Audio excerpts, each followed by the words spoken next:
오늘 하나님께서 우리에게 주시는 말씀은 구약성경 시편 57편 1절에서 11절까지의 말씀입니다.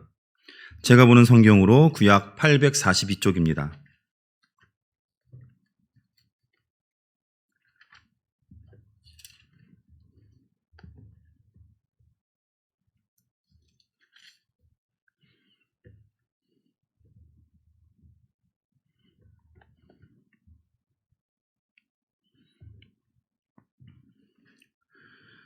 구약성경 시편 57편 1절에서 11절까지의 말씀을 봉독합니다. 이 계시의 말씀을 봉독할 때에 살아계신 하나님의 음성을 다 함께 들으실 수 있기를 바랍니다. 하나님이여 내게 은혜를 베푸소서. 내게 은혜를 베푸소서. 내 영혼이 주께로 피하되 주의 날개 그늘 아래에서 이 재앙들이 지나가기까지 피하리이다. 내가 지존하신 하나님께 부르짖으며 곧 나를 위하여 모든 것을 이루시는 하나님께로다. 그가 하늘에서 보내사 나를 삼키려는 자의 비방에서 나를 구원하실지라. 셀라. 하나님이여 그의 인자와 진리를 보내시리로다. 내 영혼이 사자들 가운데에 살며 내가 불사르는 자들 중에 누웠으니 곧 사람의 아들들 중에라. 그들의 이는 창과 화살이요 그들의 혀는 날카로운 칼 같도다. 하나님이여 주는 하늘 위에 높이 들리시며 주의 영광이 온 세계 위에 높아지기를 원하나이다. 그들이 내 걸음을 막으려고 그물을 준비하였으니 내 영혼이 억울하도다. 그들이 내 앞에 웅덩이를 팠으나 자기들이 그 중에 빠졌도다. 셀라. 하나님이여 내 마음이 확정되었고 내 마음이 확정되었사오니 내가 노래하고 내가 찬송하리이다. 내 영광아 깰지어다. 비파야 수금아 깰지어다. 내가 새벽을 깨우리로다. 주여 내가 만민 중에서 주께 감사하오며 문나라 중에서 주를 찬송하리이다. 무릇 주의 인자는 커서 하늘에 미치고 주의 진리는 궁창에 이르나이다. 하나님이여 주는 하늘 위에 높이 들리시며 주의 영광이 온 세계 위에 높아지기를 원하나이다. 아멘. 설교를 시작하며 여러분께 몇몇 지명을 말씀드리겠습니다. 높, 가드, 아둘람, 모압 미스베, 헤렛 수풀, 그일라, 십광야, 마온 광야, 엔게디 광야, 바란 광야, 하길라산, 가드, 그리고 시글락입니다. 이 지명들은 모두가 그 이스라엘 지역의 옛 이름들입니다. 이 지명들에는 과연 어떤 공통점들이 있을까요? 먼저 저는 여러분께 이 모든 지명과 관련된 한 사람에 대해 간략하게 말씀드리려고 합니다. 네, 그는 형제들 중 막내로 태어났습니다. 그런 여러 가지 재주가 많았는데요. 특히 음악에 남다른 재주가 있었습니다. 그는 억울한 누명을 쓰면서도 결코 하나님 앞에 죄를 범하면서까지 그 억울함을 풀려 하지 않았고 하나님께 그것을 맡겼습니다. 우정을 소중히 여기는 그리고 부하들을 아끼는 사람이었습니다. 목숨을 구하기 위해 그는 그 적국의 원수된 나라의 그 왕 앞에서 미친 척 연기를 하기도 합니다. 결국 자기 나라에서는 살 수 없어 그는 망명길에 오르기도 하죠. 자, 여기까지 들으시면 아마 다들 아실 겁니다. 예, 이 사람은 바로 다윗 왕입니다. 사울 왕의 뒤를 이어 이스라엘의 왕이 된 그 위대한 왕이 된 너무나도 유명한 바로 그 사람. 오늘 우리가 함께 읽은 본문 시편 57편을 다시 보시기 바랍니다. 시편은 다른 성경과 달리 표제라고 하여서 본문 위에 괄호로 그 시에 대한 설명이 간략하게 있는 그런 시들이 있습니다. 다 그렇지는 않고요. 그런 시들이 있습니다. 이 본문에도 마침 그 표제가 있는데요. 다 함께 읽어보도록 하겠습니다.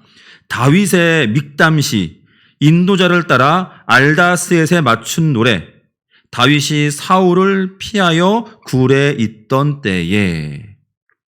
이 표제에는 여러 가지 내용이 담겨 있습니다. 뭐 앞에 거는 뭐 저도 잘 모르겠어요. 무슨 말인지. 예. 그런데 그 뒤에 특별히 맨 마지막 구절, 다윗이 사울을 피하여 굴에 있던 때에 라는 것을 보면 이 시의 배경을 알 수가 있습니다. 오늘 우리가 읽은 시는 크게 두 부분으로 나뉩니다. 1절과 6절까지는 심한 고통과 극심한 위험 속에 있으며 오직 주 하나님만 의지하여 간신히 피하고 있음을 고백하고 있습니다.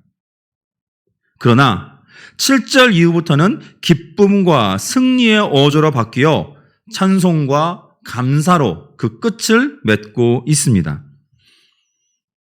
저는 표제에 나온 대로 이 시를 다윗과 연관지어 말씀드리려고 합니다. 다윗의 삶을 한번 살펴보려고 합니다. 다만 이스라엘이 왕이 되기 전 그의 파란만장한 시간, 그는 그러한 시간들을 보내야 했습니다. 사무엘상 16장에서 그는 어린 나이에 사무엘에 의해 기름 부음을 받습니다. 그 형들을 다 보내버리고 사무엘은 그 어린 다윗을 선택하죠. 아니, 하나님이 선택하시죠. 기름 부음을 받는다는 의미는 그가 만약에 레위 자손이면 제사장으로 임명을 받았다는 뜻이고, 그것이 아니라면 이제 그가 왕이라는 표시입니다. 하지만 당시 왕은 여전히 사울이었습니다. 처음 사울과 다윗의 만남은 분명 영화의 한 장면 같았습니다. 블레셋과의 전쟁 중에 골리앗으로 인해 골치 아파하던 사울, 그 사울 앞에 이제 어린 다윗이 혜성과 같이 등장하여서 골리앗을 죽이고 이스라엘은 그 전쟁에서 승리하죠. 전쟁 영웅이 된 다윗은 그 후 사울 왕의 사위가 되어 또 그 명성을 날리기도 합니다. 사울이 매우 아꼈죠. 하지만 거기까지였습니다. 전쟁의 영웅, 나라를 구한 구국의 영웅 다윗을 향한 사울의 마음은 점차 사랑에서 증오와 미움으로 바뀝니다. 자신의 자리를 위협하는 다윗의 인기를 그는 더 이상 견딜 수 없었습니다. 이제 다윗은 자신을 죽이려고 하는 그 사울로 인해서 길고 긴 도피 생활을 하게 됩니다. 제가 맨 처음 여러분께 여러 그 지명들을 말씀드렸죠. 그 지명들은 모두 다윗이 사울을 피해 숨어 지내던 그러한 지명들을 말씀드린 것입니다. 이 지명들과 그에 따른 다윗의 그 도피 생활의 그 일들은 사무엘상 19장부터 사무엘상 30장에 걸쳐 자세히 나오고 있습니다. 뭐 가능하신 분은 나중에 꼭 한번 읽어보셔도 좋을 것 같습니다. 우리는 다윗에 대해서 분명 많이 알고 있습니다. 그런데 다윗은 결코 꽃길만 걷지 않았습니다. 늘 성공하는, 늘 하나님과 함께 하셔서 늘 전쟁에 이기고 늘 잘되는 그런 삶이 아니었습니다. 영웅적인 모습만 보이지 않았고 늘 성공하는 것도 아니었고 실패도 하고 좌절도 맛보고 또 배신도 당합니다. 오늘 본문의 배경이 되는 시기는 다윗에게는 눈물의 시간, 고난과 역경의 시간이었습니다. 한 나라에는 결코 두 왕이 있을 수 없습니다. 사울이 아직 한창인 나이로 왕위에 있을 때 사무엘에 의해 기름 부음 받은 다윗은 이미 그때부터 고난의 길로 들어선 것입니다. 양치기 소년 다윗이 한 나라의 왕을 어떻게 상대할 수 있을까요? 무조건 도망칠 수밖에 없었습니다. 골리앗을 죽이는 큰 일을 했다지만 여전히 왕은 사울이며 사울의 명령, 왕의 명령은 곧 법이었습니다. 제가 처음 언급한 지명 중에 놉이라는 지명이 있습니다. 놉이라는 곳이 있는데 그곳에서 다윗은 이제 사울의 사울의 그 위협을 피해서 높지방에 이르렀던 다윗은 당시에 너무 배가 고픈 나머지 제사장에게 먹을 것을 달라 구하고 그 먹을 것을 얻어 먹습니다.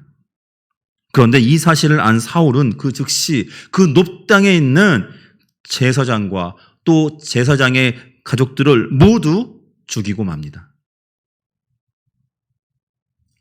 이것은 이제 다윗을 도와주는 사람은 모두 다 이렇게 될 것이다 라는 어떤 사울의 본보기였던 것이죠. 결국 다윗은 블레셋 땅 가드로 들어갑니다.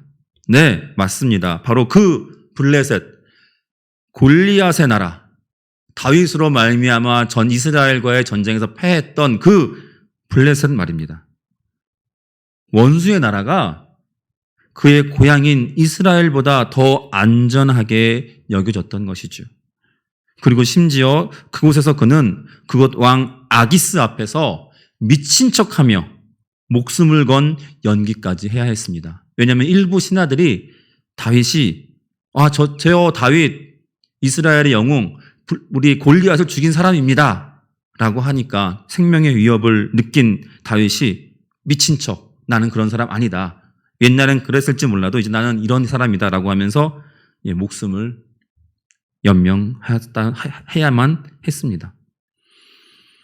하나님에 의해 이스라엘의 왕으로 택함받은 어쩌면 진정한 이스라엘의 왕이 적지에서 이방인들 앞에서 그렇게 미친 척 연기를 해야 했습니다. 살기 위해서요. 어떻게 해서든 살기 위해서 말이죠.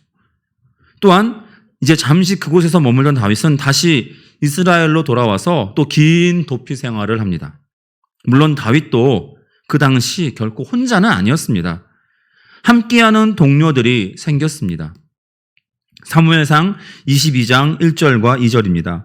그러므로 다윗이 그곳을 떠나 아둘람 굴로 도망하매 그의 형제와 아버지의 온 집이 듣고 그리로 내려가서 그에게 이르렀고 환난 당한 모든 자와 빚진 모든 자와 마음이 원통한 자가 다 그에게로 모였고 그는 그들의 우두머리가 되었는데 그와 함께한 자가 400명 가량이었더라. 그런데 여기서요 2절에 환난 당한 자, 빚진 자, 마음이 원통한 자, 이들은 결국 모두 어떤 사회의 어떤 주도적인 메이저가 아니라 약자들입니다. 마이너들이었습니다. 가진 것이 없는 그런 자들이었습니다. 결국 그를 따르는 무리가 생겼지만 힘든 건 여전하였습니다. 게다가 블레셋이 쳐들어와 위기에 빠진 그일라 땅이라고 하는 곳, 그일라 땅의 주민들을 구해주지만 오히려 그들은 배신하여 사울에게 다윗이 그 땅이 우리 땅에 있습니다 라고 다윗을 위험에 빠뜨립니다. 그래서 다윗은 또다시 광야로 피하고 도피 생활은 계속됩니다. 목숨을 이어받고 언제 죽을지 모르는 상황에서 다윗은 이 시를 통해 하나님을 고백합니다. 표제대로라면 이 시는 그가 왕이 되어서 어떤 말년에 이제 편안한 왕궁에서 젊은 자신의 그 리지 시절을 떠올리며 이런 일도 있었지. 그땐 참 힘들었는데 지금 생각하니 다 하나님의 은혜였구나 라고 노래한 것이 결코 아닙니다. 바로 그 상황, 창칼의 위협이 존재하는 바로 그 상황에서 오늘 우리가 읽은 시가 고백되어졌습니다. 이스라엘은 지금도 그렇지만 과거에도 사람이 살기에 적당한 곳이 그리 많지 않았습니다. 오늘 시의 표제에서 이 시가 지어진 곳이 굴이었다라고 말하고 있습니다. 특별히 오늘의 지명들은 대부분이 사해의 좌측, 그 유대 광야에 밀집되어 있는데요. 그것은 광야, 말 그대로 척박한 그런 지형들이 많은 곳이었습니다. 그리고 산지에는 여기저기 굴들이 있는데 바로 그 굴 중 한 곳에서 이 시가 고백되어진 것입니다. 당시 다윗의 마음은 어떠하였을까요? 어린 시절 아무 걱정 없이 그저 양이나 치며 집에서는 막둥이로 사랑받던 생활을 하던 그가 골리앗을 죽이고 영웅으로 사람들의 칭송도 받았던 그가 이제 갈 곳이 없어 광야에 머물고 있습니다. 하루하루 목숨을 노리는 그 사울 왕의 위협과 제대로 쉴 수조차 없는 힘든 자연 환경 앞에서 그는 어떤 마음을 가졌을까요? 절망하진 않았을까요? 포기하고 자수해서 이제 목숨만이라도 구걸할까 하는 생각은 안 들었을까요? 혹은 잘 지내는 사람 괜히 왕이니 뭐니 해서 기름을 붓고 자신을 왕으로 세운 사무엘을, 아니 나아가 하나님을 그는 원망하지는 않았을까요?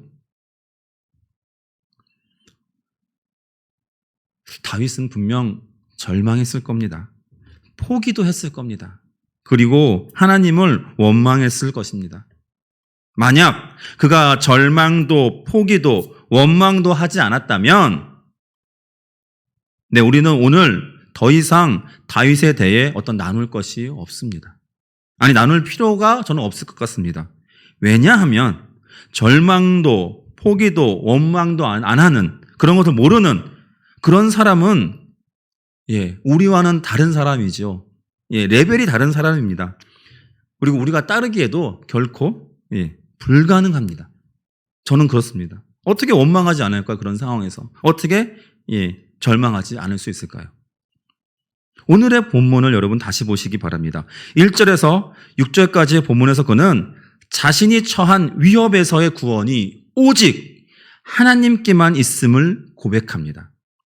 그럼 왜 이런 고백을 할 수밖에 없을까요? 그것은 자신의 힘으로는 아무것도 할 수 없음을 뼈저리게 깨달았기 때문입니다. 그는 광야에서의 도피 생활을 통해 평안할 때 그 신앙과는 달리 목숨이 달린 그 실존의 문제 앞에서 하나님을 의지할 수밖에 없음을 깨달았기 때문입니다. 하나님을 믿지 않는 사람이나 혹은 하나님을 알지 못하는 사람들도 물론 1절에서 6절까지의 그러한 고백은 할 수 있습니다. 다만 그 대상이 이제 하나님이 아닌 자신이 믿는 신이나 어떤 절대자일 수 있죠. 그리고 그 대상을 향하여 부르짖을 수도 있습니다. 하지만 그뿐입니다. 자신의 상황을 알고 그 상황을 자신이 혼자 해결할 수 없음을 깨닫지만 대부분의 사람들은 거기까지입니다. 결국 자신을 의지하거나 또는 잘못된 것을 의지합니다. 붙잡습니다. 하지만 다윗은 하나님을 믿는 믿음과 그분에 대한 확신이 있었습니다. 그리고 7절에서 11절의 고백을 통해 이제 하나님께 영광 돌립니다. 9절 말씀입니다. 주여, 내가 만민 중에서 주께 감사하오며 문나라 중에서 주를 찬송하리이다. 감사는 나의 노력이나 행함 없이 받은 것, 즉 내가 할 수 없는 혹은 가질 수 없는 어떤 것을 해결하거나 가지게 될 때 그것을 행한 상대방에게 하는 어떤 행위나 혹은 어떤 말이나 어떤 물질입니다. 그런데 오늘 9절은 앞서 말한 대로 여전히 힘든 상황에서 그 끝을 알 수 없는 고난 가운데서 나온 고백입니다. 이는 하나님에 대한 믿음과 확신에서 나온 감사입니다. 나를 구원하실 하나님, 지금은 죽음의 위협과 힘든 역경 속에 있지만 언젠가는 나를 건져주실 바로 그 하나님에 대한 전적인 확신에서 비롯된 감사입니다. 찬송도 마찬가지입니다. 다윗은 여전히 암울한 시기를 보내고 있습니다. 언제 이 상황이 해결될지 모릅니다. 그러나 다윗은 결코 무너지지 않았습니다. 찬송할 수 없는 상황임에도 그는 그의 입술은 하나님을 향한 찬송이 떠나지 않았습니다. 이것이 우리가 오늘 우리의 삶에 적용해야 할 부분입니다. 우리는 눈에 보이는 것에 대해서만 감사합니다. 하지만 오늘 우리가 읽은 본문은 그런 감사가 아니라 앞으로 우리에게 그런 행하실 것에 대한 감사라고 합니다. 마치 주고받듯 눈에 보이는 결과로 인해 하는 찬송은 반쪽뿐인 찬송입니다. 오늘 본문은 결과에 상관없이 그리 아니하실지라도 우리의 찬송을 받기에 합당한 하나님을 고백하고 있습니다. 우리는 각자의 삶의 자리에서 이런저런 일들을 겪습니다. 누구에게나 고민과 걱정이 있습니다. 다른 사람이 보기에는 별거 아닌 것처럼 보이지만, 그러나 당사자에게는 오늘 광야의 이 다윗처럼 자신을 그렇게 여길지도 모릅니다. 네, 어쩌면 오늘 주일 예배의 자리에 나와 있지만, 혹은 각자의 자리에서 평소와 마찬가지로 예배 드리고 있지만, 사실 절망과 포기, 그리고 하나님을 향한 원망의 마음으로 이 시간을 보내는 분들이 있을지도 모르겠습니다. 그렇다면 그것이 과연 잘못된 행동일까요? 하나님께 불경한 모습일까요? 저는 아니라고 생각합니다. 절망과 포기, 그리고 원망의 마음을 갖고 하나님 앞에, 하나님께 나아오길 바랍니다. 그리고 그분께 모두 다 말씀드리길 원합니다. 그분을 부르짖고 그분께 매달립시다. 물론 그렇다고 해서 바로 바뀌지는 않습니다. 바뀌지는 않을 겁니다. 여전히 절망과 포기와 원망을 주는 그 상황이나 문제는 변하지 않을지도 모릅니다. 아니, 죄송한 말씀이지만 오히려 더욱 나빠질 수도 있습니다. 하지만 바로 그 순간이 하나님께 감사와 찬송을 드릴 순간입니다. 그러한 상황을 허락하신 하나님께 어렵지만 불가능하다 여겨질지 모르지만 감사와 찬송을 고백합시다. 우리를 그 환경에 두신 하나님께 감사합시다. 우리를 이제 그 환경에서 건지실 하나님을 찬송합시다. 더불어 그리 아니하실지라도 우리를 사랑하시는 하나님께 감사와 찬송을 돌리십시다. 하나님이 일하십니다. 아니, 이미 하나님은 일하고 계십니다. 우리의 절망 속에서 그분은 우리가 알지 못하지만 이미 그 일을 시작하셨습니다. 우리의 생각보다 더 크고 놀라운 방법으로 우리의 때가 아닌 당신의 그 신비로운 시간으로 그분은 그 일을 해내십니다. 오늘 우리 각자의 자리에서 힘을 다해 내가 할 수 있는 최선을 다하십시오.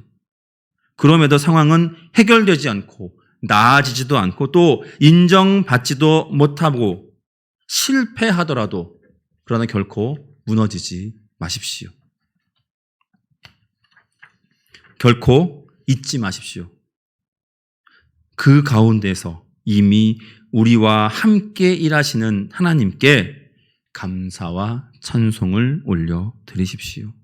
절망 속에서 우리는 포기가 아니라 감사와 찬송을 드립니다.